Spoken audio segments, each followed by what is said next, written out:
The water was ice. It swallowed my legs, my waist, my chest, all in seconds.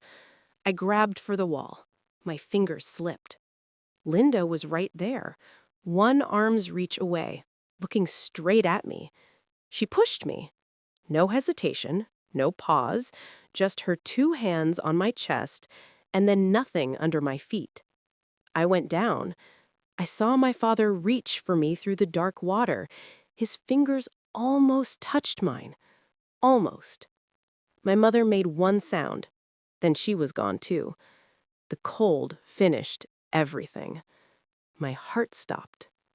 And then, white light. We were sitting across from each other at the kitchen table when it happened. The screens appeared between one breath and the next. No warning, no sound, just two transparent panels, glowing faintly, hovering in the air, one in front of me, one in front of her, perfectly still, like they had been waiting for us to look up. I stared at the text on mine. System activated. Welcome back, Bella. Please choose your power. Option 1, macro system. Make things bigger. Grow every... Linda's hand moved before the screen finished the sentence. I saw it from across the table, her finger extending, pressing something in the air in front of her that I could not see from my side. Decisive, immediate, no hesitation, no reading, no pause to think it through, like she already knew exactly what she was choosing. The cold moved through me slowly, starting in my chest and spreading outward. She remembered. She sat back in her chair and folded her hands around her mug and looked at me with an expression I had never seen on her face before. Calm, watchful, waiting to see what I would do. I looked back at my screen, read it fully this time, all the way to the end. Back. The screen said, back, because I had been here before. Last time I chose macro. I grew food. I shared everything. I trusted her completely. Linda chose micro. She waited. She planned. She shrank the water pipe in the basement until it burst and flooded the whole building on purpose. Then she pushed me into the water and walked away like I was nothing. I died thinking I had been kind. Kindness without wisdom is just a slower way to drown. I touched option 2 without blinking. System micro selected. I set my mug down, stood up from the table. Linda watched me without speaking. I did not look at her again. Good. This time I was not going to feed the world. This time I was going to outlast it. I packed that same afternoon. The flat was mine. My parents had given it to me the year I finished university, a gift I had not fully understood the weight of until much later. Linda had moved in 6 months after that. A friend who needed a place, someone I had trusted without thinking twice about it. We had shared that kitchen table for 2 years. Her coffee cup was still in the cabinet when I walked out. Not everything came with me, just what mattered. Clothes, documents, the small things I could not replace. I moved quietly and quickly, the way you move when you already know the situation and have nothing left to explain. Linda stayed at the table while I packed. I heard her refill her mug, heard the chair shift once. She did not come to the doorway. She did not ask where I was going or why. She already knew. That was the whole point. I called my mother from the street outside. "I am coming home," I said. "I will explain when I get there." My mother did not ask questions. She never did. She just said, "I will put the kettle on." I walked to my parents' flat across the city with one bag over my shoulder and everything I now knew sitting quietly behind my eyes, like a stone dropped into still water. The ripples were already spreading. I just had to make sure I was standing somewhere solid before they reached me. My father was reading when I walked in. My mother was cooking. They were here. They were safe and ordinary and completely unaware of what had just begun. I pressed my hand over my mouth and just breathed. Let Linda run ahead. I had already seen how that story ends.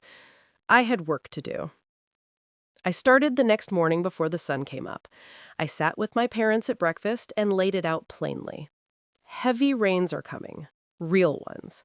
The city will flood, shops will close, roads will be blocked.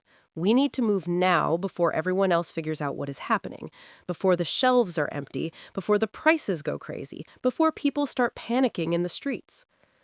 My father listened without interrupting. My mother trusted me before I finished talking. They gave me everything they had saved. I went to the wholesale market the moment the gates opened. Rice. 20 big bags, each one 20 kilos. I did not blink. I loaded them myself. Flour. 15 bags. Enough to bake bread every day for a year. Sugar. 10 bags. Salt. 10 more. Dried beans and lentils. 20 bags combined. Canned meat. 60 cans. Canned fish. 40 cans. Canned vegetables and tomatoes. 80 cans. I stacked them all to the ceiling of the cart. Cooking oil, 15 large bottles. Vinegar, soy sauce, honey, 3 big jars. Powdered milk, 12 large tins. The man at the wholesale counter stared at me like I was crazy. I paid cash and did not explain myself and did not make eye contact again. I rented a small storage room 2 streets away. Cash, no name on the contract. I filled it in 4 trips that first day. Then I locked it and went home and slept for 4 hours and went back the next morning and kept going. Seeds. I bought seeds for everything that grows fast and needs little space. Tomato, bell pepper, onion, carrot, cabbage, spinach, kale, radish. I bought enough seed packets to fill a full box. 3 years of growing if I needed it. Water. 50 large bottles. Then I came back and bought 50 more. Water purification tablets. 3 filtration kits, enough to make any dirty water clean. 2 generators. Small but powerful and fuel efficient. 4 large fuel canisters to run them. 6 car batteries, a full solar charging kit with 2 panels that folded flat. Rope. 100 meters of good thick rope. Duct tape, 12 rolls. Zip ties. Heavy black plastic sheeting, enough to seal any room. 3 high-powered flashlights, 2 lanterns, 12 packs of batteries in different sizes, enough to power everything for 18 months. 3 complete first aid kits, the good ones, with splints and sutures and tourniquets. Medicine, painkillers, fever tablets, antibiotics, 3 kinds, anti-diarrhea pills, antifungal cream, antiseptic solution, bandages by the roll, enough for a full year for 3 people with room to spare. 2 portable gas stoves, 16 gas canisters, 2 large chest freezers delivered directly to the storage room, frozen chicken, 12 whole birds, beef, 10 kilos, fish fillets, 8 kilos, pork, 6 kilos, all vacuum sealed and packed in tight. Fresh fruit I would dry and preserve. Dried mango, raisins, apricots, mixed nuts, 5 kilos of each. Vitamins, complete multivitamins for adults, vitamin C, vitamin D, iron tablets, zinc, 12 months of each for 3 people. Matches, waterproof ones, 10 boxes. A lighter, 5 backup lighters. A hand-cranked Madio. 2 decks of playing cards, 3 notebooks, and a box of pens.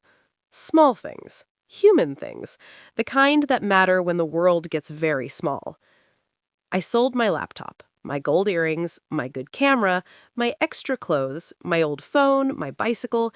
Everything that was not survival walked out the door. Every coin came back as food or tools or medicine or light.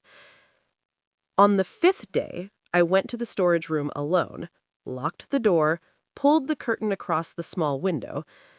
I held my hand over the first bag of rice. Small.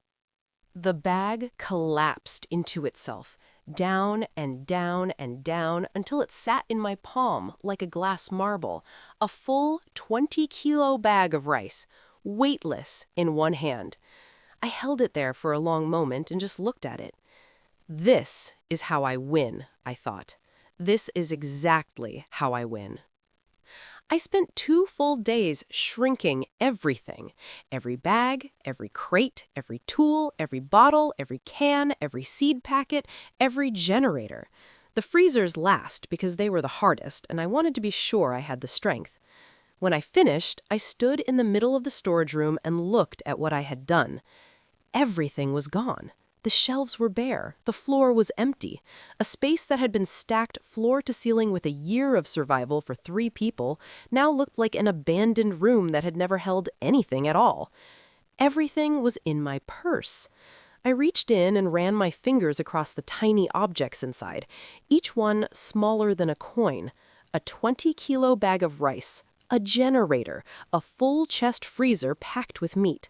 All of it sitting in the bottom of my bag between my phone and my house keys. I closed the purse, slung it over my shoulder, walked out of the storage room, locked it, and dropped the key in a storm drain on the way home. Nobody takes this from me, I told myself. Not Dexter, not Linda, not the flood, not anyone. Not this time. We were on the top floor. That mattered. My father and I found a storage room at the end of the corridor. It had been used for old furniture once, then forgotten. The door had no number on it. The lock was simple. Nobody in the building would remember it existed, and that was exactly what I needed. We cleared it in one afternoon, moved the broken chairs and rolled up rugs and boxes of old paper out in the early morning before anyone was awake, and left them in a stairwell 2 floors down. By noon, the room was empty. It had one feature that made it perfect for what I had in mind. A sun window. Small and square, set high in the outer wall, facing south. Not much, but enough.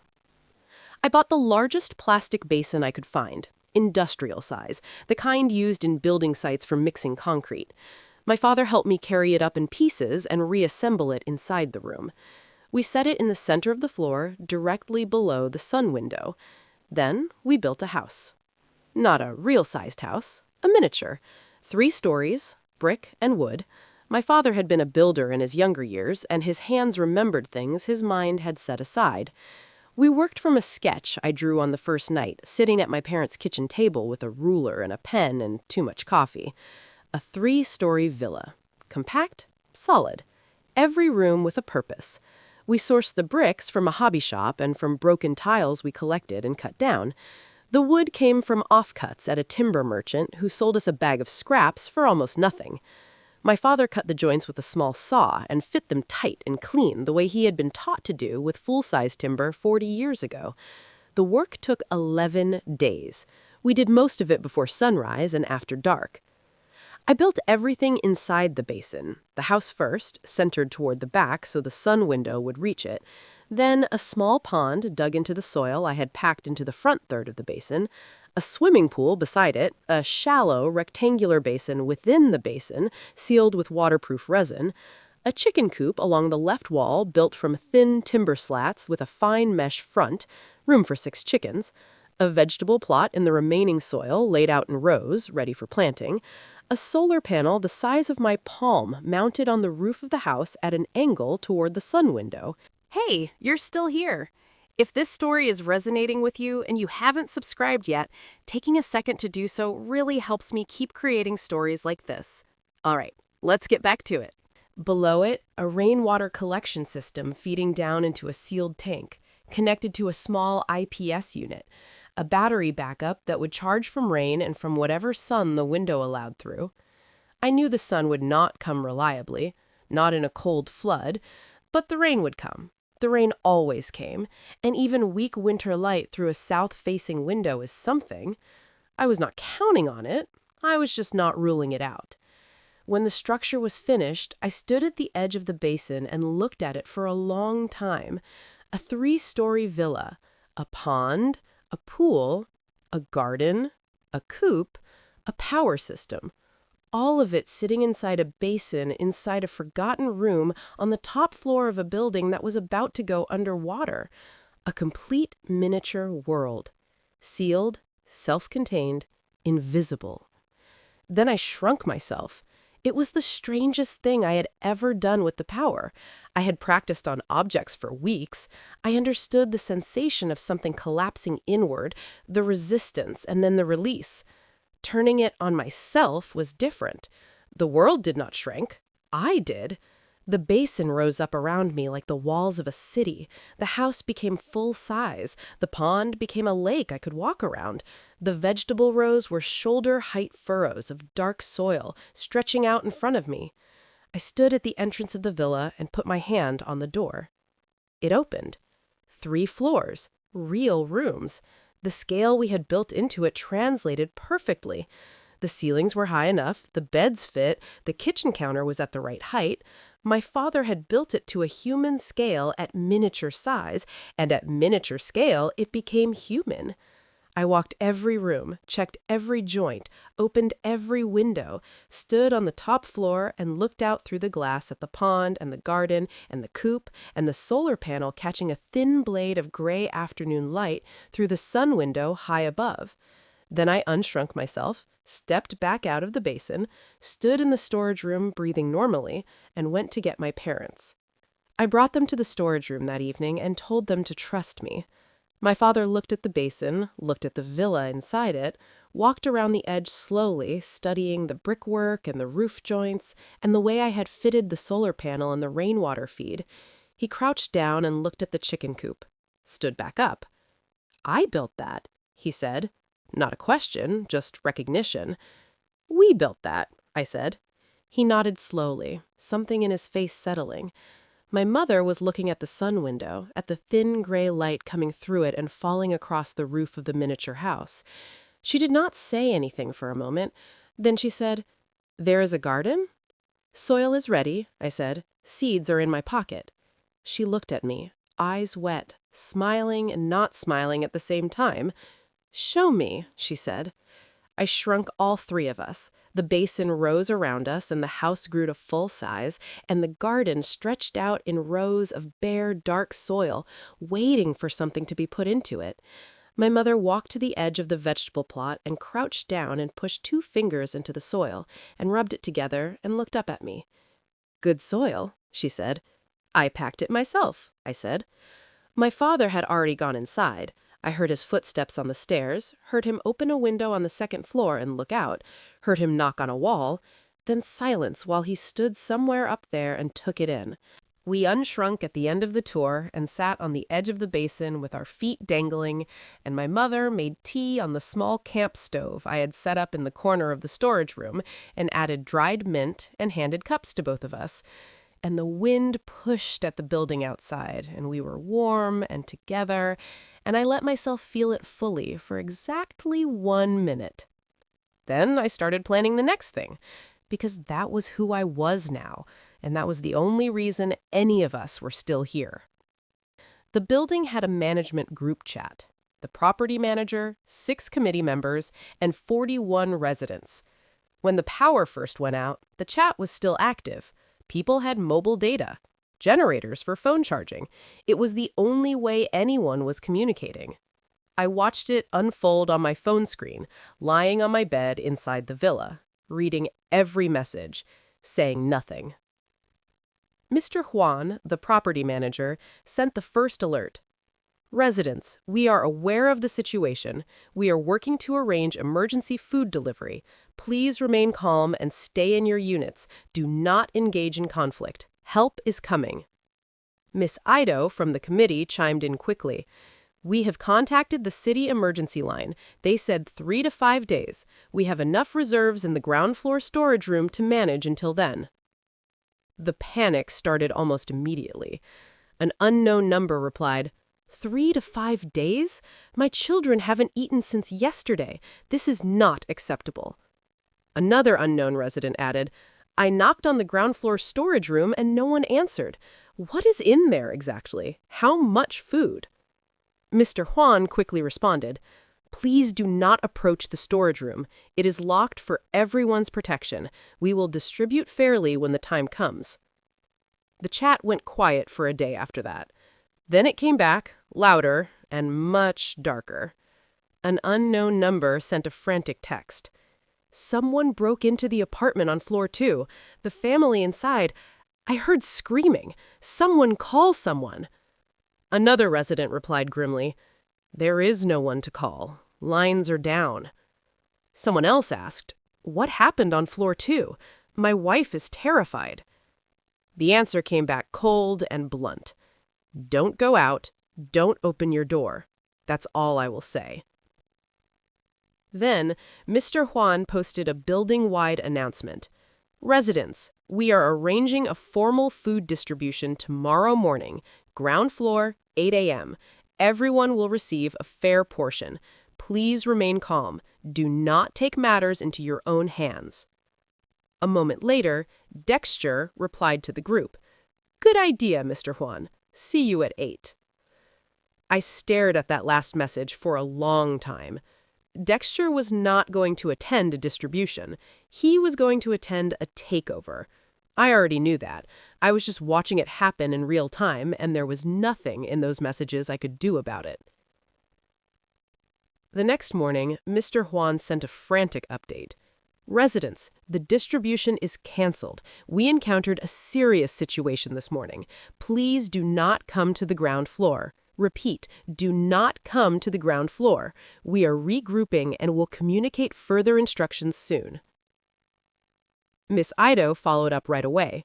"Everyone, please listen to Mr. Juan. Things are being handled. Stay safe." Questions poured in.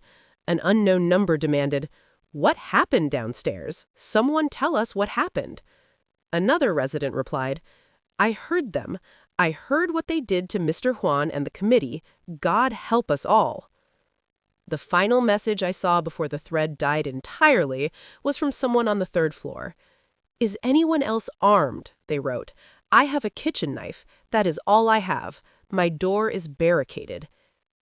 After that, Mr. Juan never posted again. Miss Ido never posted again. None of the committee members posted again. What I pieced together later from whispered conversations in the hallway was this. The committee had gone downstairs that morning with a list and a plan and boxes for distribution. They had unlocked the storage room. They had started organizing everything into equal portions. Dexter and his men were already waiting inside. Mr. Juan tried to reason with him. He said, "This food belongs to everyone." He said there were children upstairs. He said, "Please." Dexter broke his arm first. Then his colleagues tried to run. They did not all make it to the stairs.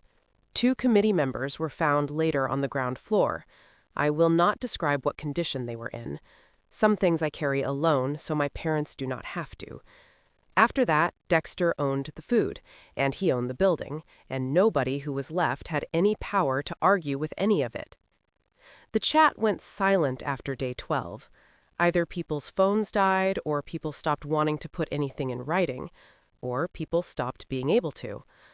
On day 3 of the blackout, Dexter called everyone to the ground floor lobby. Not a request.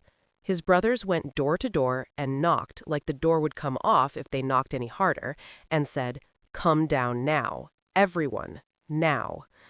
People came because the knock did not leave another option. He stood in the middle of the lobby with his hands loose at his sides, big, still, his brothers behind him, his father at the main entrance with his arms crossed like a locked gate. He let the silence sit until people started shifting. Then he said, quietly, with nothing in his voice at all, "Things have changed. This building runs differently now. You eat, you work. You work, you eat. Anyone with a problem is free to leave. There is nowhere to go, so there is no problem." He scanned the room, face by face, slow, like an inventory. Nobody spoke. A child near the back started crying, and her mother pressed the child's face hard against her shoulder to muffle the sound. The child muffled itself, because even the child understood. Dexter nodded once, like it was already done. He walked back through the crowd, and people parted without being asked, and his family followed, and the door closed behind them. Nobody spoke for a full minute after. That silence was the most frightening thing I had ever heard. Not what he said, what nobody said back. It was the sound of 40 people deciding, all at once and without discussion, that there was no longer any point in pretending the old rules applied. that the man with the food was the man with the authority, and that arguing with authority in a flooded building with no exits was a way of volunteering to become an example. The committee tried to push back, and then they were gone. And after that, the last thin membrane between the building and its worst possible self tore open and stayed open. I had seen it happen before. I had lived through the full arc of it. I knew exactly where it led and how long it took to get there, and what the building looked and smelled and sounded like at the end. Dexter had not become a monster during the flood. He had always been one. The flood had just given him a building to practice in.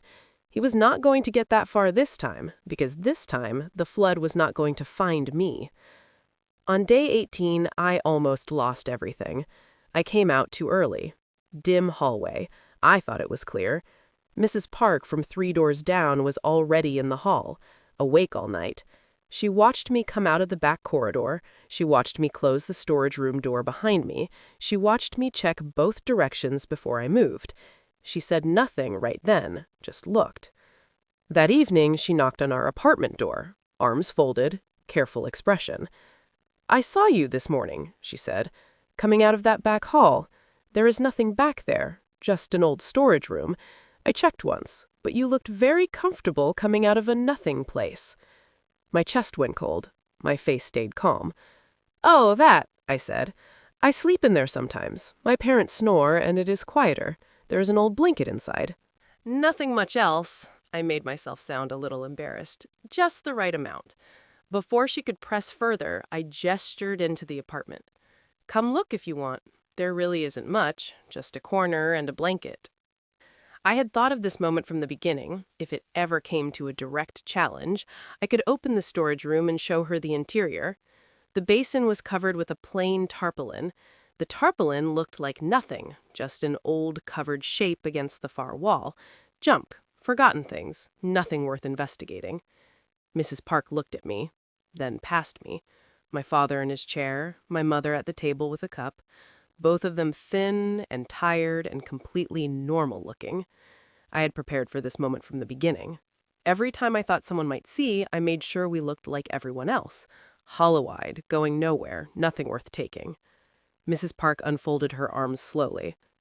"Okay," she said. She walked away.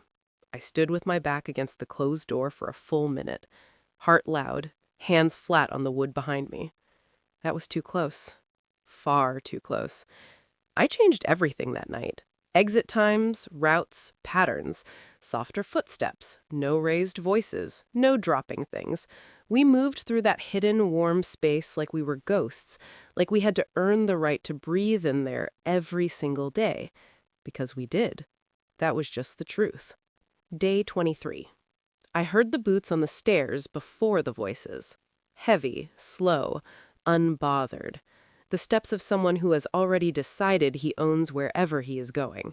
3 hard knocks on our apartment door. I had one breath. One breath to get everything right. I made sure both parents were in the apartment and not near the back hall. I checked the room, kicked my father's good shoes under the bed, moved the teacups to the sink so they looked used and empty, made the place look appropriately sad. My purse was on the hook beside the door. I had brought a small portion of our supplies out of the storage room that morning.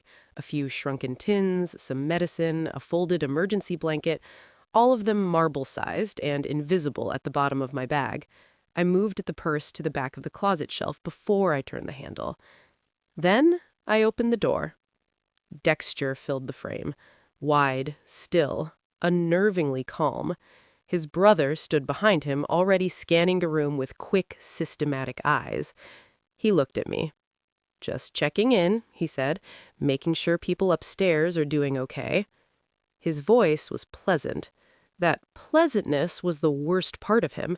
It meant he was not worried. It meant he already felt in control of whatever happened next.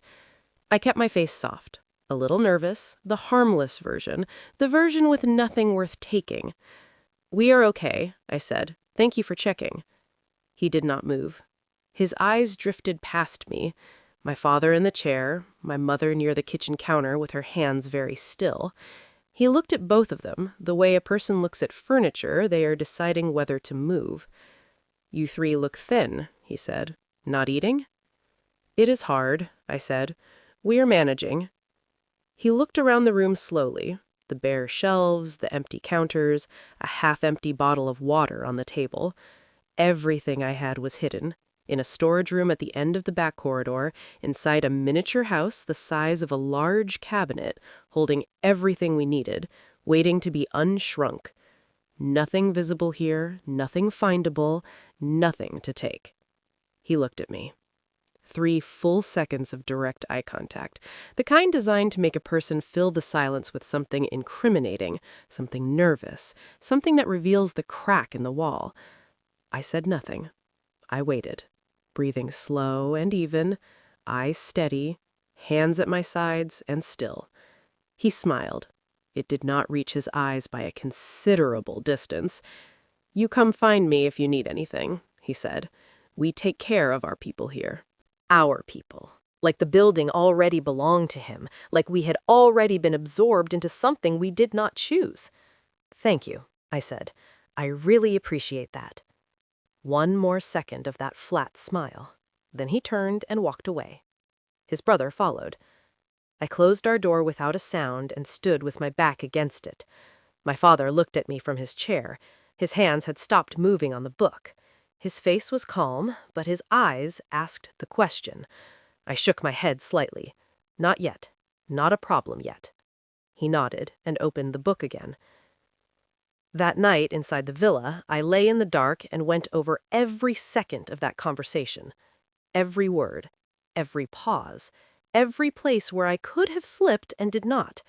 He had looked at me, really looked, and he had filed me as nothing, a thin, harmless girl with nothing behind her eyes worth investigating. I needed him to keep thinking that, every single day until this was over. Day 29, 3 in the afternoon. My mother dropped a glass jar, big jar, full of dried lentils. It hit the floor of the villa, and the sound rang out sharp and clean and carried further than it should have, up through the basin, through the tarpaulin, through the walls of the storage room, and into the corridor outside. All 3 of us froze completely. We were small. The villa was full-sized around us, and the sound had just told the hallway we were here. I unshrunk us immediately, all 3. Back to full size, back into the storage room, standing around the covered basin in the dim light. I pressed my ear to the storage room door and listened. Footsteps in the hall outside. They slowed. Right outside the back corridor entrance. They stopped. Silence. Then they moved again. Into the corridor. Toward the storage room, stopping directly outside the door. I looked at my parents. My mother's hand was pressed flat over her mouth. My father had gone completely still, hands at his sides, eyes on me. I pointed at the floor. "Stay. Quiet. Do not move." They both nodded. A hand touched the outside of the door. Then 2 slow knocks. Testing. Not friendly. Investigative. Then a voice. Male. Low. Unhurried. "Hello?" A pause. Long. "Anyone in there?" I recognized the voice. One of Dexter's men. A follower. A reporter. If he found something, he would bring it back immediately. I did not breathe. I did not move. I was standing completely still in the dim storage room with my hand against the door and my whole body waiting. My mother was a statue. My father's eyes were closed and his lips were pressed together. 2 more knocks. Harder this time. The door rattled in its frame. Then silence. Then footsteps moving away. Getting quieter. Turning the corner. Gone. We did not move for another 5 minutes. Nobody spoke. Nobody whispered. We just held the silence like something fragile that could not be put down yet. Then my father let out one long, quiet breath through his nose. My mother lowered her hand from her mouth very slowly. Her eyes were wet. Not from crying, from holding everything tightly inside for too long. I leaned my head back against the wall and closed my eyes and breathed. That night, I added the final rule to our life inside the villa. No glass jars near the edges. Soft feet always. No raised voices, every movement deliberate, every sound managed before it was made. When we were small, we were inside a house, inside a basin, inside a storage room, and the sound had to travel through all of that before it reached the world. But it could travel. We had just proven it. We were alive because we were invisible, and we would stay invisible by treating every moment inside like the world outside could hear us through the walls. I want to tell you what happened in that building over the weeks that followed. Not a single night, not one incident, all of it. Accumulated, the way rot accumulates when you cannot open a window. In the first month, a family on the third floor went quiet. Nobody saw them in the halls. Nobody heard from them. Then a smell started coming from under their door, and two men went to check and knocked and got no answer and pushed the door open. What they found inside was not something people talked about directly, just in pieces, just in references. A father who had made a choice he could not take back when his children stopped breathing from hunger and cold, and then made another choice about himself. The two men who opened the door did not speak for the rest of that day, or the day after. Sometime in the second month, a man on the fifth floor, a quiet man, nobody had ever had a problem with him, went to Dexter's room in the middle of the night. He brought his wife with him. He made an offer that I will not repeat word for word. Hunger had eaten through whatever part of him used to know better. Dexter took the offer. The husband received 3 cans of food and a blanket. The wife was returned 2 days later. She sat in the hallway outside her own apartment for 6 hours without moving. She would not go back inside. Someone eventually led her to a different room and gave her water and stayed with her. The husband did not come out of his apartment again, not for the rest of the time the flood lasted. There was a night, deep in the second month, when I was woken at 3 in the morning by sounds from the floor above. Heavy crashing, a scream cut short, then dragging, then silence. In the morning, the family from the room directly above ours was gone. Their door was open. The room was completely empty. There was blood on the floor near the window. Not a little, a lot. The family who had lived across the hall from them had new food that morning. They cooked it loudly. The smell came through the walls. Nobody said anything. Nobody reported anything. There was no one left to report to. By the time the third month arrived, Dexter had stopped even pretending to have a system. He and his men moved through the floors whenever they felt like it. They knocked on doors. They walked in if they felt like it. They took what they wanted. Food, clothes, anything of value. Anyone who tried to stop them was beaten badly enough that they became an example for everyone else on the floor. A young woman on the 4th floor tried to fight back with a kitchen knife when they came into her room. Dexter took the knife from her hand and looked at it for a moment, and then used the handle to hit her twice in the face and left her on the floor, and kept the knife. She was still alive when rescue came, but the way she looked at walls instead of people told you something about what she was carrying inside. This was the world outside our storage room door. This was what 20 steps from my sleeping parents looked like. Cold, violent, rotting from the inside out. People had stopped believing the flood would end. They acted like this was permanent, like the old world with its laws and its cameras and its consequences was something that had happened to other people in another time. Like there was no tomorrow coming, like they might as well take and hurt and use, because nothing would ever matter again. They were wrong, but I was not going to be the one to tell them that. Scratch marks in the notebook. Day 30, day 35, day 40.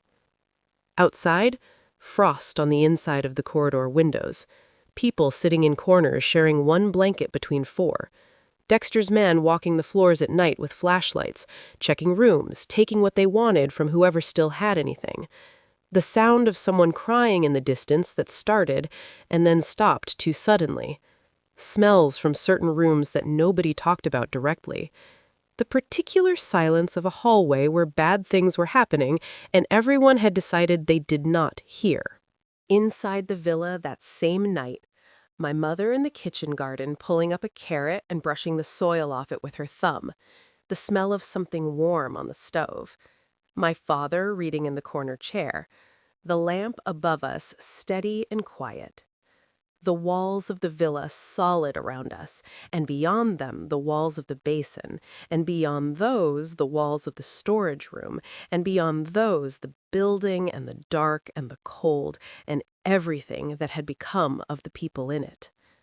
3 layers of wall between us and all of it. My father looked up from his book and watched my mother bring the carrot inside and set it on the counter, and he closed his eyes for a moment and just breathed. Like the smell of one fresh vegetable in a warm kitchen was something he needed to stop and receive properly. We ate together at the small table, full bowls, warm bread, the sound of spoons in ceramic. Normal sounds, human sounds. Outside those 3 layers of wall, a man had sold the person who trusted him most for 3 cans of food. A family had gone silent and never come back out. Things had been done in the dark of this building that I will carry with me for the rest of whatever life this turns out to be. And we were here, warm, small, hidden inside a house, inside a basin, inside a forgotten room at the top of a building that had lost its mind. I did not feel guilty. I had already paid the other price. I knew what it cost to give everything away and call it virtue. I had done it once with my whole life, and it had not saved anyone, including me. My parents were alive. My parents were warm. My parents were fed and safe and reading books and growing carrots and going to sleep without fear. That was not a small thing. That was the whole thing. That was everything I had come back to do. Linda worked harder and harder and got less and less in return. The vegetables she grew were smaller now, pale and thin, half the size they had been in the first weeks. She was running on empty, and everyone could see it, and she could see that everyone could see it, and it made her angrier and more defensive and more exhausting to be around. One afternoon, she stood in the hallway with her arms spread wide and her voice at full volume. Without me, every single person in this building would have starved in the first week. Every one of you. I gave up my sleep, I gave up my health, I gave up my power for you. And now you come asking for more with nothing to give back? You owe me. All of you. You owe me your lives. People looked at the floor. Nobody argued. The portions were small, and she was the only one still growing anything, and they needed her, no matter how she made them feel when she said things like that. Dexter came for her food on day 32. 3 men at her door. He knocked politely. He asked nicely. He nodded like a reasonable neighbor catching up. She said no. Steady voice, shaking hand. He came back 20 minutes later with both brothers. He did not knock. She screamed once, then something fell hard, then silence. 3 people in the hallway heard it. Nobody moved. Nobody went to the door, because Dexter was the only thing standing between them and full starvation, and they had already decided, somewhere quiet and shameful inside, that Linda was on her own. I was at the end of the hall. I watched all of it. In my last life, I went to that door. I stood between them. I tried to protect her. And 6 days later, she pushed me into the flood and walked away without looking back. I stepped into the shadow, went back to the storage room, locked the door, breathed. Linda sat in the hallway the next morning against the wall, thin like paper, eyes looking at nothing. Her power was completely gone. Burned down to ash. She had given everything to everyone and kept nothing for herself, and Dexter had taken the rest. And now she had nothing, not even the title, not even the gratitude. I walked past. Soft voice, normal face. "Are you okay?" She looked up slowly. I saw it. The fear. The real kind. The deep kind you cannot fake or hide when it finally surfaces. "I'm fine," she said. She was not fine. Day 41. I felt it before I heard it, a deep sound coming up through the floor, through my feet, through the walls, like the city was groaning from somewhere underwater. I sat up in the sanctuary and listened with everything I had. Then the roar hit. Water slammed the building from 3 sides at once. The structure shook. Glass broke below. Screaming rose, and then the rushing water sound began and did not stop. And I knew from the sound of it that the ground floor was gone in under 3 minutes. I had sealed the storage room door 6 hours before with the heavy plastic sheeting and duct tape from my supplies, grown back to full size for exactly this purpose. The air pressure had changed in a specific way I recognized from the last time. I was not going to need a second warning. We were already inside the villa, already small, already sealed behind 3 layers: the villa walls, the basin, the storage room door, between us and whatever the water was about to do. My mother held my father's hand on the bed, wide eyes, perfectly still. My father held her back with both his hands and said nothing. I sat between them. We listened. Shouting from outside, running feet on the upper stairs, heavy crashes below, the building groaning under water pressure in the stairwell. Then silences that told you something had stopped that was not going to start again. We did not move. We were dry. We were warm. We were breathing steadily in our warm, hidden room while the flood took everything it could find. It did not find us. We were not there to be found. The flood did not leave quickly. I had expected weeks. It was months. 6 full months before the water pulled back far enough for rescue teams to reach us. Inside the villa, we had enough. Enough food, enough light, enough warmth. My mother tended the vegetable garden in the basin soil: tomatoes, spinach, radish, kale. She worked small. We stayed shrunk for most of our time inside, which meant the garden was full size around us, and she could move through the rows properly, weeding and watering from the pond with a small ladle she had made from a bottle cap and a piece of wire. She grew herbs in pots along the sunny side of the villa wall, where the light from the sun window fell thin and pale, but still fell. My father read his books. We played cards in the evenings at the kitchen table. We talked. We remembered things from before the flood. Good things. Meals we had eaten, places we had visited, the small, ordinary moments that you never think to treasure until the world takes away the chance to have any new ones. The chickens helped. 6 of them in the coop along the basin wall, small and busy and completely indifferent to the flood outside. They laid eggs, not many, but enough to matter. My mother collected them every morning and said thank you to each hen by name, which was something she had decided to do on day 2 and never stopped. Living at miniature scale had its own texture that I had not anticipated. Rain hitting the storage room roof far above us inside the villa sounded like distant thunder when we were inside the villa, a low, rolling percussion that came from everywhere at once and meant nothing dangerous, but felt enormous.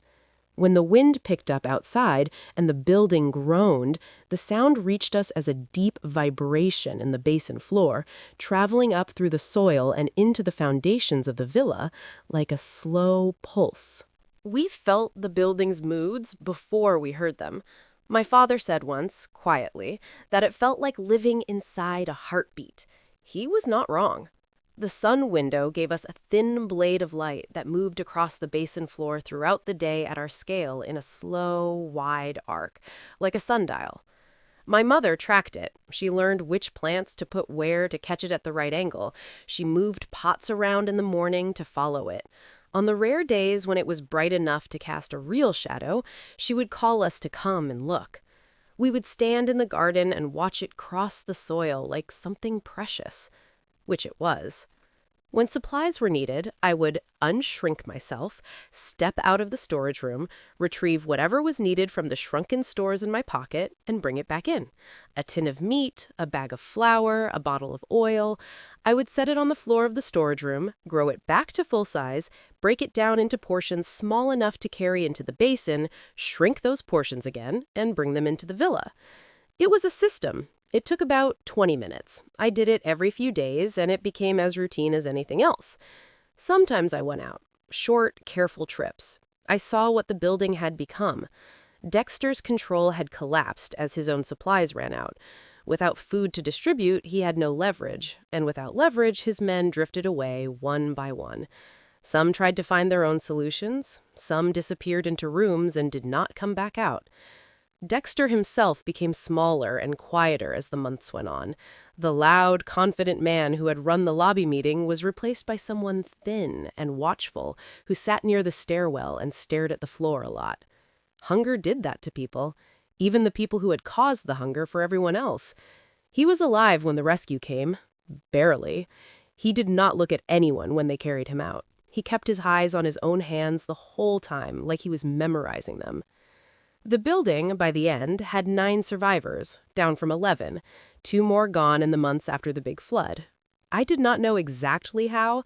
I did not look too closely. Some things you choose not to carry. Most of the people who had committed the worst acts were still alive. Hunger had weakened them, but not killed them. The flood had been less selective than I might have expected. But the world outside had not forgotten. The laws had not dissolved just because the water came. The cameras in the lobby and the floors above had been recording on battery backup for the first 3 weeks before they finally died. The group chat existed. The messages existed. Witnesses existed. People talk when they are finally safe enough to talk.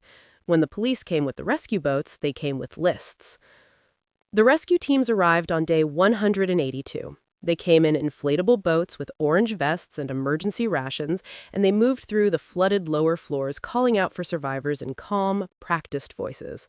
I heard them from inside the sanctuary before I opened the door, heard the professionalism in their tone, and felt something unknot in my chest that I had not realized was still knotted.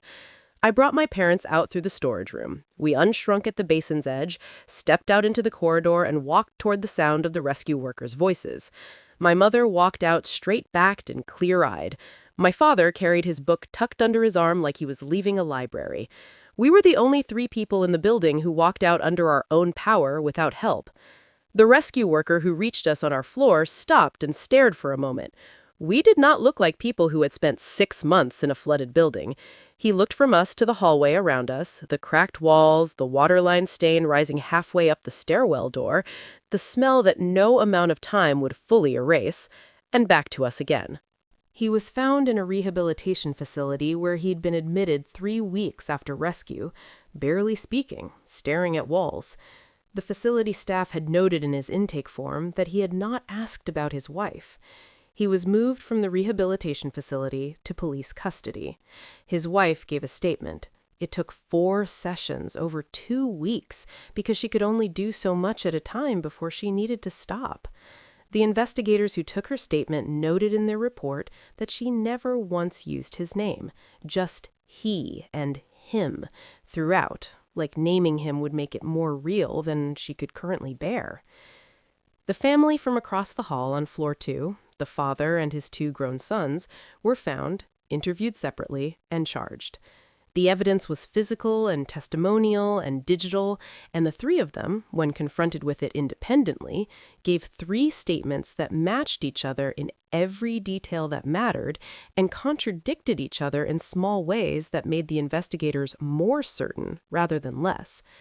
Guilty people who coordinate their stories matched too well. These 3 had simply each told the truth of what they had done, which happened to be the same truth, which happened to be damning enough to speak for itself. The trials took more than a year. I did not attend any of them.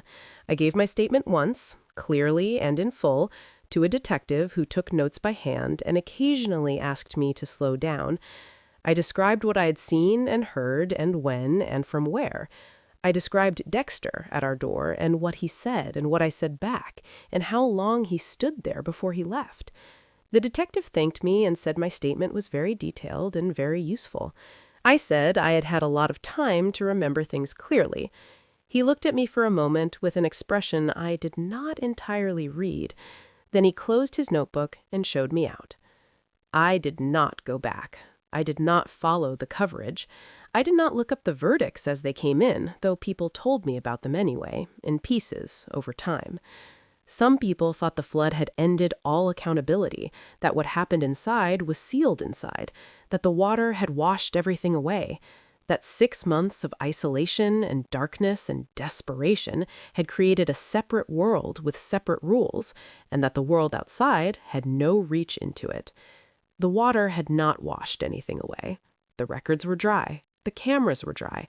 The memories of every surviving witness were extremely dry. The law had not gone anywhere. It had simply been waiting, the way water waits, patient and heavy and inevitable, for the moment when it could move again. The world that comes after always remembers what happened in the dark. Always. I thought the system would disappear when the flood ended, when the cold retreated and the roads came back and the lights turned on again. I was right. It did. The screens dissolved into nothing. The strange humming connection to something outside reality simply snapped shut. The system had never been meant to stay. It had only ever bound 2 people, Linda and me. Not a single other soul in the building, not a rescue worker, not anyone in the drowned city had ever seen a glowing panel, been offered a choice, or received a sliver of that power. Whatever force had orchestrated this had tested only us. And once the waters broke and the crisis passed, it left us completely alone. The world returned to exactly what it had been before, just wetter and scarred. There were no new laws to draft for supernatural abilities because no one else had them. The authorities handled Dexter, his brothers, and the others under ordinary criminal statutes. The courts worked exactly as they were designed to. The only thing that had been extraordinary was gone, leaving Linda and me to carry the quiet, private aftermath of what it had forced us to face. "Are you okay?" he said. "Yes," I said. "We are fine. We have been fine." He wrote something on his clipboard and moved on. The police and investigators came in the weeks after that, once the survivors had been processed and the building had been documented and the statements had started coming in. The statements came in like water finding a drain, slowly at first, then faster, then unstoppable. People who had been silent for 6 months because silence was the only safe option found that safety had returned and the silence no longer had a reason. They talked in hospital rooms and rehabilitation centers and temporary housing units and police interview rooms with recording devices on the table and officers who asked the same questions 3 different ways to be sure they had it right. Some of them talked for hours. Some of them could not stop once they started. 6 months of compression coming out all at once. 6 months of things seen and heard and endured and witnessed and done, pouring into recorded statements that filled page after page after page. The group chat records were retrieved and read in full by investigators. Every message, every timestamp, every name attached to every number. The timestamps told a story on their own, even before the content was read. The last message from Mr. Juan, the last message from Ms. Ito, the exact minute at which every committee member went permanently silent. A digital record of exactly when the building stopped being a community and became something else. The camera footage from the first 3 weeks was recovered from the backup server in a basement room that had been sealed above the waterline. 3 weeks of footage from 9 cameras covering the lobby, the stairwells, and the main corridor on each floor. 3 weeks of everything that had happened in plain sight. The investigators watched it in sequence, methodically, with notepads and pauses and rewinding. I was told later that the room where they watched it went very quiet at certain points and stayed quiet. The arrests came in order of severity. Dexter was arrested from his hospital bed on the 4th day after rescue. He was still on a drip for malnutrition, one wrist loosely bandaged, when 2 officers came through the curtain. One of them carried a folder. The other carried a printed list of charges that the first officer read aloud in full, clearly, and without rushing, while Dexter lay against the pillow and stared at the ceiling and said nothing at all. The charges took several minutes to read. They covered the lobby meeting and what it represented. They covered Mr. Juan and the committee. They covered the distribution room and what happened inside it and what the cameras had recorded and what 3 separate witnesses had confirmed independently. They covered a series of incidents that did not have clean names in ordinary language, but had very specific names in the criminal code, and the officer read all of those names out loud without flinching, while the man in the bed kept his eyes fixed on a point on the ceiling, like he was trying to locate something there that was not present. When the officer finished reading, Dexter said one word. That was the last thing he said voluntarily for a very long time. His brothers were found within the month. The one who had made it out during the first flood had been picked up in another district, already known to police there under a different set of circumstances. He was transferred and charged. The other was found in the building during the recovery operation, in a room on the top floor that had stayed dry. He did not need to be arrested. The investigators documented his location, and that was the end of that particular thread. The man who had traded his wife was identified from the group chat and from 3 separate witness statements that described the same night in the same hallway in consistent and specific detail. I did not fully understand what the system had wanted from us, what it had been building toward, what came next in a world where floods had come and gone and people had shown exactly who they were under pressure and were now trying to rebuild something out of the pieces. But it did not matter anymore. The screens were gone, the choice had been made, the results were in. I stood at my kitchen window the morning the last evacuation boat departed and pressed my hands flat against the glass. The strange awareness was gone. My hands were just hands. My parents sat at the table behind me, drinking tea, speaking in normal voices about grocery lists and drywall contractors. We had survived. We were out. The system had done its work, whatever that was, and vanished. I was ready to live without it. Linda was alive when rescue came. Thin, empty, far from herself. Her power was gone completely and it was not coming back. Whatever the system gives, it apparently does not give twice to the same person in the same direction.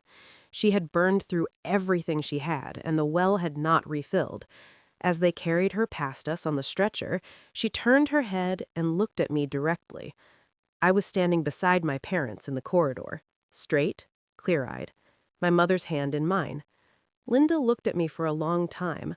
Both lifetimes sat between us in that look. The push, the cold water, my father's hand almost reaching mine, the system screen, the kitchen table, the villa in the basin, all the choices and all the consequences laid out in the air between 2 people who had lived it all, twice. Then they carried her around the corner and out of sight. I did not wave. I did not look away. I turned forward and walked my parents toward the boat. I remember exactly what it felt like when the water closed over my head the first time. The cold hit first, then the silence, then the dark. My father's hand a few inches from mine and getting farther every second. My mother's one short scream cutting off. The light from above getting smaller and smaller until it was a pinpoint, and then nothing. I remember thinking at the very end that I had been good, that I had fed people and shared and trusted and given, and that it had to matter somehow, that goodness had to count for something at the bottom of dark water. It did not count for anything. The water did not care how good I had been. Linda did not care. Nothing I had poured out of myself had saved me or my parents, or changed how any of it ended. This time, I gave nothing away that I was not willing to lose. I saved my parents. I saved myself. I built something real and solid and hidden, and I protected it with every careful, quiet, deliberate thing I did for 6 months. I did not apologize for a single day of it. I watched people do terrible things to each other on the other side of 3 walls from where my parents slept, and I stayed exactly where I was, and I kept my family fed and safe and together. And when the rescue came, we walked out on our own 2 feet with our heads up and our eyes clear. Last time, I tried to save everyone. This time, I only saved what mattered, and I walked out alive. The end. If you enjoyed this story, let me know your thoughts in the comments. I read every single one. Don't forget to like the video, share it with someone who loves dark fantasy, and subscribe for more zombie, horror, and revenge stories. I'll see you in the next nightmare.